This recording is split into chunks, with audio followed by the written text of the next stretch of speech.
원래 추석 지나고 각 언론에서 추석 민심을 짚는 그런 여론조사를 할 걸로 예상을 했는데 대부분 좀 안 했어요. 또 갤럽 같은 데도 매주 금요일 이 대선 후보 지지율 조사라든가 이런 것들을 내놨는데 대통령에 대한 국정수행 평가 안 내놓았어요. 근데 지금 하나 나온 것은 PNR, 피플 네트워크 네트윅스 리서치라는 여론조사 기관에서 뉴델리 의뢰로 조사한 것이 23일 날 조사를 했어요. 그러니까 추석 연휴가 끝난 뒤 바로 조사한 그 결과를 보면은 윤석열 후보가 31.6%.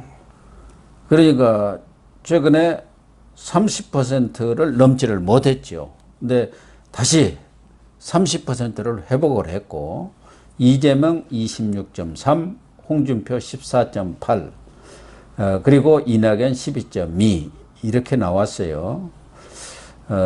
어제도 잠깐 다루기는 했습니다만은 지금 이 추석 민심은 이 대장동 사건 그런 여파로 인해서 상당히 민심이 출렁했구나. 그래서 이재명과 윤석열의 지지율이 저는 이재명이 좀 앞선 걸로 나오다가 이 PNR 조사에서는 꽤 한 5%가량 5.3% 예, 이렇게 뒤졌어요. 또 홍준표 후보도 14.8% 나온 것은 지난 19일에 있었던 TV 토론 이게 많은 영향을 미친 것 아닌가 이렇게 보여집니다. 이 결과를 보면은 윤석열이 다시 상승 가도로 들어선 것 아닌가. 과거에 뭐 한 40%까지 육박을 했습니다만은 최근에 여러 좀 악재들이 겹치면서 정체 내지는 하향세로 돌아섰다가 바닥을 치고 올라오는 것 아닌가 그런 생각이 들어요. 지난 12일 날 조사한 것보다는 4%포인트 상승했다고 그래요. 그런데 또 이제 많이 오른 거죠. 이재명 지사의 경우도 3.2%포인트 상승했다고 그래요. 그러니까 둘 다 이제 상승한 건데 대표 주자들이 말하자면 상승했다 이렇게 보겠죠. 결집을 했다고 그러니까, 봐야죠. 그러니까. 서로 위기의식을 느끼니까 지지자들이 결집을 하는 거죠. 예, 그렇게 된 건 이제 상대적으로 홍준표, 뭐 이낙연 이쪽에서는 조금씩 떨어졌다고 그래요. 네. 떨어졌는데, 글쎄 뭐 앞으로 이걸 대세로 뭐 단정 지을 수는 없지만은 무슨 문제가 생길 때는 어느 쪽에 결집 효과가 더 나타나느냐, 어느 쪽에 상대적으로 그 때문에 더 떨어지느냐, 이거는 이제 여기서 추론할 수 있지 않을까 이런 생각이 들고, 근데 홍준표 이분은 참. 자기가 너무 자기 말재주를 자랑하다가 결국 당한 거지 그때. 그래서 자기가 넘어간 조국송 이런데 걸핏하면 자기는 말재주가 좋고 근데 너무나 내가 많이 이런 토론을 해봐서 그런데 달인이라고 스스로 생각하고 있죠. 그렇게 말하고 들어가서 그렇게 했거든. 그러니까 자승자박이 아니라 홍승홍박이라는 거 아닙니까? 그렇지. 네. 결국은 이게 보면 옛날에 조국 장관이 조적조라고 그러더니 이 홍이야. 저격수로 하태경 의원이 나서가지고 아주 매섭게 몰아붙였잖아요. 송구 질문을 했어요. 하태경 의원은 특히 이 종편이라든가 여러 방송에 많이 출연해가지고 이런 토론 또 이런 방송에 아주 능수능란한 사람입니다. 오히려 홍준표보다 더 능수능란할 정도 사람 아닙니까? 더군다나 하태경 의원은 또 운동권 출신 아닙니까? 전향했잖아요. 그렇기 때문에 말로는 당할 수가 없는 거죠. 홍준표 후보야 뭐 검사하다가 이분도 뭐 정치를 오래 하셨습니다만은 토론을 많이 했는데 정치를 오래 하면서 좀 갈질자를 많이 걸었죠. 박근혜 전 대통령에 대한 평가도 언제는 뭐 춘향인지 알았더니 나중에 보니까 뭐 향단이더라 또 뭐 최순실 같은 뭐 그런 여자하고 저거저거 했다가 또 나중에는 그 탄핵은 잘못된 것이다. 그러니까 말에 일관성이 있어야 하는데 정치인이다 보니까 기회주의적으로 이렇게 말이 왔다 갔다 하니까 그 부분이 스스로 발목이 잡힌 거죠. 그러니까 하태경 의원이 일일이 탁탁탁 지적하잖아요. 그러니까 그때 검수완박만 가지고도 뭐 몰아붙이니까 꼼짝없이 나중에 백기를 들었잖아요. 잘못했다고 사실상. 그러니까 그때 달라요. 이게 이렇게 말을 할 재주가 있다는 거예요. 자기 재주, 말재주가. 네. 근데 말재주가 그런 거거든. 그때 달라요. 이런 식으로. 그걸 말재주라고 지금 하고 있는데, 그럼 자기가 말할 때, 나 26년 동안 정치를 했기 때문에 나는 정치에 대해서 아주 전문가고, 윤석열 총장이나 같은 누구는 뭐 전 원장이나 이런 사람들 이제 바로 들어와서 정치를 해. 자기들이 정치를 뭘 알아 이러는데, 정치라는 것은 말하자면 종합예술인이에요. 예. 예? 모든 걸 다 알아야 되잖아요. 근데 자기는 여의도 그 논리, 그 다음에 경남지사 그 논리만 알았지, 사회적으로, 그럼 그 시간에 그 20년 동안 다른 사람 놀았습니까? 어떤 다른 분야에 가서 그렇게 열심히 했을 거 아닙니까? 네. 그러니까 그걸 가지고 하지 말아야 돼. 이거 뭐, 홍준표 후보뿐 아니라 누구든지 나는 정치 오래 했다는 자랑 못한, 왜 그렇게 오래 정치한 사람들 그동안 정치하면서 뭘 바꿔놨냐? 아무것도 못 바꾸지 않았냐? 예? 그러니까 남의 경력은 우습게 알고 내 경력만 대단한 것처럼 말하는 이런 풍조, 예? 그런 의식은 더 이상 그걸 자꾸 내세워서는 안 되죠. 예. 그러니까 홍준표 후보 같은 경우는 정치적 어떤 테크닉이라든가 기술은 많이 늘어났을지는 모르죠. 이번의 경우도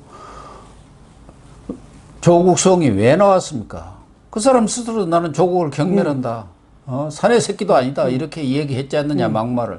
그런데 왜 조국과 똑같은 행태를 보였느냐, 그 얘기 아니겠습니까? 조국 수사가 뭐 과잉 수사니 또 검수완박이니 과연 그게 홍준표 본인의 진심이냐 이거죠. 진심이 아니기 때문에 역선택이라는 민주당 지지자들의 지지를 끌어내기 위해서 자기의 소신과 다른 얘기를 했다가 결국 자승자박을 한 거 아니겠습니까? 그때 정치인이라는 게 역선택 효과가 슬 나타나기 시작할 때거든. 예. 그러니까 정치인이라는 게 뭐 오래 했다고 해서 유능한 정치인이고 뭐 정치적으로 성숙한 사람은 아니지 않습니까? 자기의 소신이라든가 정직성 또 말의 일관성 이런 것들을 지키는 그런 정치 철학이 너무 빈곤하다 보니까 거기서 걸려든 거예요. 기술만 늘었지 철학이 없는 거예요. 가치가 없는 거예요. 그러니까 그때 윤 총장 시절이니까 예. 조국 수사를 할 때 윤 총장 공격하면서 또 조국 조국 세력들, 그러니까 문파 세력들 이런 사람들의 지지를 받는 일거양득의 효과를 이제 자기는 계산했겠지. 근데 적어도 이 국민의힘 후보라면 다른 말은 모르도 조국에 대해서 수사 과잉이라든지 이런 말은 절대 해서는 안 되는 거예요. 아니 윤석열이가 현직 총장 때 수사할 때는 참 기계 있게 잘한다고 했지 않습니까? 네. 그래서 그렇게 탄압받으면은 빨리 그만두고 정치로 오라. 내가 모시겠다. 뭐 그렇게까지 또 막 띄웠잖아요. 그러니까 이 사람이 아까 고 교수 말씀하셨지만 일관성이 있어야 되잖아. 네. 근데 말은 적어도 선비가 되려면 또 정말로 우리가 이 말은 교과서적으로 하는 말이 되겠지만 정말 경세가가 되려면 다른 건 몰라도 말은 항상 같아야 돼요. 일관성이 있어야 돼. 말을 막 뒤집고 바꾸고 이런 사람은 신의가 없거든. 신뢰성이 당연히 없어지는 거고 이런 사람이 정치를 하면 그 정치가 어떻게 되겠냐. 그런 점에서 홍적홍이란 말이 이번처럼 적절하다 이런 생각이 들 때도 없었죠. 그래서 홍준표 대표 앞으로 말재주 자랑은 안 했으면 좋겠습니다. 예, 자기를 위해서. 지금 정치인들을 하면은 국민들이 가장 싫어하는 것이 거짓말을 하는 거예요. 그럼요. 그래서 공자도 정자 정해라. 정치란 게 뭐냐? 발을정이다. 발을정. 정자 정해라. 한 거거든. 이게 바르게 해야 해요. 모범을 보여야 하고. 그런데 지금 우리 정치인들이 그렇습니까?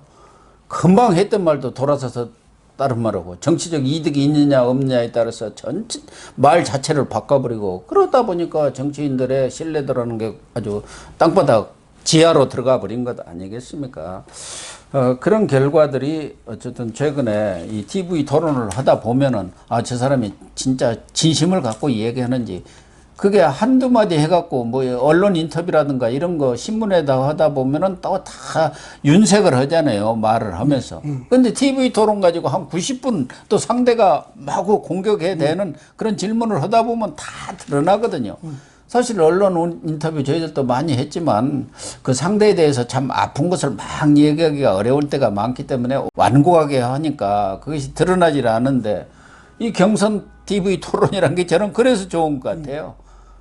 뭐 자기 시간을 가지고 주도권 이런 토론 때는 상대에 대해서도 뭐 과거의 이야기 다 끄집어내서 지적을 하고 하니까 거짓말을 할 수가 없게 돼버린 거예요. 그걸 보고 있으면 국민들이 아, 저 사람이 자기 소신을 이야기하는 건지 거짓말을 하는 건지 그게 다 드러나잖아요. 예, 그런데 이제 우리가 시청자들 입장에서도 유권자 입장에서도 봐야 될 건 뭐냐면 거기서 나오는 정책 대안이라든지 뭐 이런 것에 대해서는 또 계속 앞으로 보완해 나갈 것이니까 사실은 우리가 신경 쓰고 주목해야 될 것이 그 사람의 품성이에요.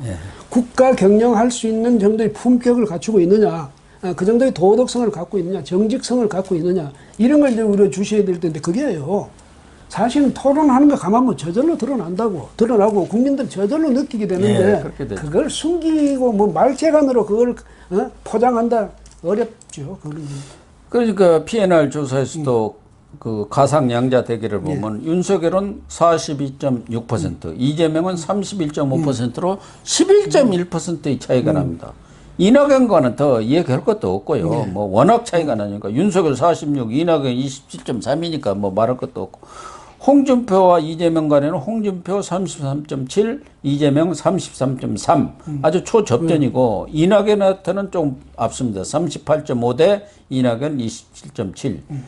이런 이 결과를 보면은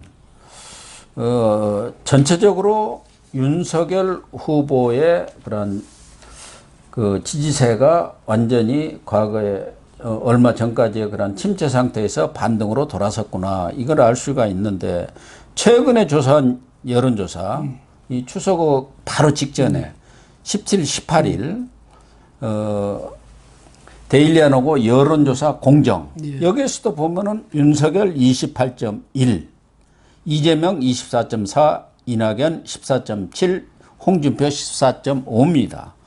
또 TBS와 KSOI라고 한국사회 여론조사 연구소 여기에서 조사한 거 보면 윤석열 28.8 이재명 23.6 홍준표 15.4 이낙연 13.7 거의 동일한 이런 그 수치들이 나오고 있어요. 이게 지금 최근에 여론조사한 세 개 기관이 거의 같은 비율의 그런 또 지지율을 얻고 있는 것이 나타나는데 문제는 제가 지적하려고 하는 것은 한길 리서치가 KBS 혹은 21일 조사입니다. 여기서 21일 날 발표한 KBS의 그런 조사를 보면은 이재명 27.8, 윤석열 18.8, 홍준표 14.8, 이재명과 윤석열의 차이가 한 10%가 나고 있어요. 어떻게 이런 결과가 나오냐. 나머지 다른 새 여론조사 기관은 동일한 지지율과 그런 비율이 나오는데 한길 리서치만 KBS에서 조사를 해갖고 이 추석에 딱 발표를 한 겁니다. 그러니까 추석 민심을 확 바꾸려고 과연 KBS가 제대로 된 조사를 했나. 이 한길 리서치가 과거에도 이 정부라든가 지자체 국정 여론조사들이 있지 않습니까? 그걸 많이 했어요. 그리고 KBS 그 자체만 하더라도 KBS 수신료 인상에 국민 뭐 75%가 찬성한다 이렇게 나왔는데 국민 75%가 찬성을 합니까? 75%가 반대를 하죠. 그건 맞는 얘기네. 그건 아마 저기 잘못 착각을 한 모양이지. 그러니까 이런 딸랑이 언론들이 이렇게 지금 여론을 가지고 여론을 형성하려고 장난을 치는 거다. 좀 이걸 좀 우리 시청자들도 알아야겠다. 그런 생각이. KBS 용어의 KBS 니들 거야. 이거는 딴 데는 배포하지 마. 니들만 알아. 이렇게 해서 준 조사 내용을 KBS는 그냥 이거 한 거야. 아니, 그래서 KBS 용으로 만들어 준 거죠. 그러니까. KBS가 뭘 원하는지를 알지 않습니까? 그 수출할 때도 OEM 방식 있잖아요. 예. 주문자 상표 부착 방식. 주문자 맞춤형 조사. 아니 다른데 특히 이 다른데 ARS로 다 조사들을 하기 때문에 그 전화 면접 조사보다는 정확도가 조금 높을 가능성이 있죠. 자기 내심을 기계가 하니까 거기다 거짓말할 필요는 없잖아요. 근데 사람이 직접 물어보면서 이야기하면 조금 찜찜해하는 사람이 있죠.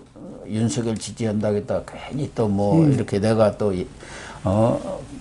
반문 인사 뭐 이렇게 찍히는 거 아니야? 이렇게 해가지고 뭐 대답을 안 한다든가 끊어버릴 수도 있는데 ARS에서 조사한 거 보면 다 동일한 이런 수치들이 나오는데 이 한길 리서치는 아마 이 전화번호, 그러니까 무선 전화 면접입니다. 무선 전화 물어서 하는 거예요.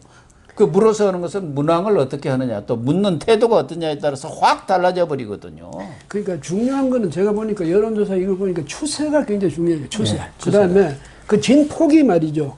진폭이 되게 일종의 비슷해야 되는데 진폭이 갑자기 너무 차이가 나는 거, 이건 신뢰하기가 어려운 거고, 추세에서 너무 벗어나는 거, 이것도 신뢰하기 어려운 건데, KBS는 지금 뭐냐면 KBS가 그동안에 너무 친정부적인 그런 왜곡 뉴스를 한다든지 문제를 일으키는데 해가지고 그동안에 말씀이 많았잖아요. 그러니까 KBS는 뭐냐, 자기들이 그런 식으로 해가지고 국민들의 시청자들 신뢰를 잃었기 때문에, 이것도 만약에 정말 신뢰를 받고 있는 가운데서 이런 게 나왔다면 충격이 컸겠지만은 윤석열 캠프에서도 별로 충격 안 느낄 거예요. 왜냐면 KBS가 한 거는 그 정도로 감안해줘도 된다. 예. KBS가 뭐 친문 언론으로 다 인식을 하고 있지만 또 일반 국민들, 대다수 국민들은 KBS가 그래도 가장 신뢰 있는 언론 아니냐 또 이렇게 평가하는 데도 있는 거 아니겠습니까? 그러니까 지금 여론조사 공정 거기서 한 것도 28.1,